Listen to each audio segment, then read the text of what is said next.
റിതുട്ടിന് 8 മാസം കംപ്ലീറ്റ് ആയിരിക്കുന്നു. റിതുട്ടൻ വലിയ കുട്ടിയായി. അതുകൊണ്ട് ഇന്ന് ഞങ്ങൾ ഇഡ്ഡലിയും സാമ്പാറും തിന്നാൻ പോവാ.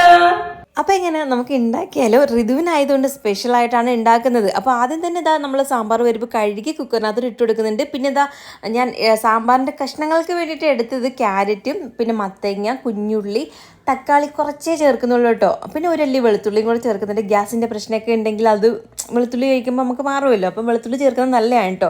പിന്നെ എന്താ കുക്കറിലോട്ട് അതും ഇട്ട് കൊടുത്തിട്ട് ആവശ്യത്തിന് വെള്ളം ഒഴിക്കുന്നുണ്ട്. പിന്നെ ഒരു നുള്ള് ജീരകം നല്ല ജീരകമായിട്ട് ചേർത്ത് കൊടുക്കുന്നുണ്ട്. പിന്നെ ഒരു നുള്ള് മഞ്ഞപ്പൊടിയും പിന്നെ ഒരു അല്പം മല്ലിയിലയും കൂടി ചേർത്തിട്ട് ഇത് അടച്ച് വെച്ചൊന്ന് കുക്ക് ചെയ്യുന്നുണ്ട്.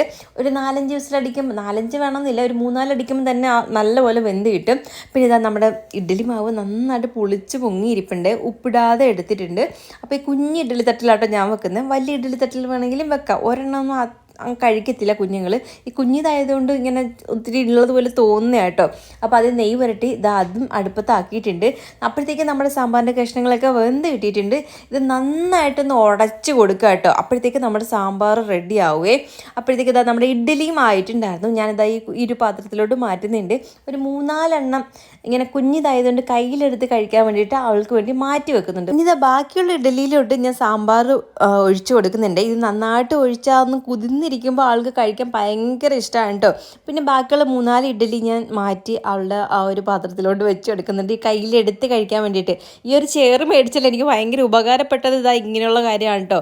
ആളിങ്ങനെ ഫുഡൊക്കെ എടുത്ത് കഴിക്കാനൊക്കെ ഇരുന്നാണ് ശീലിച്ചത് കേട്ടോ.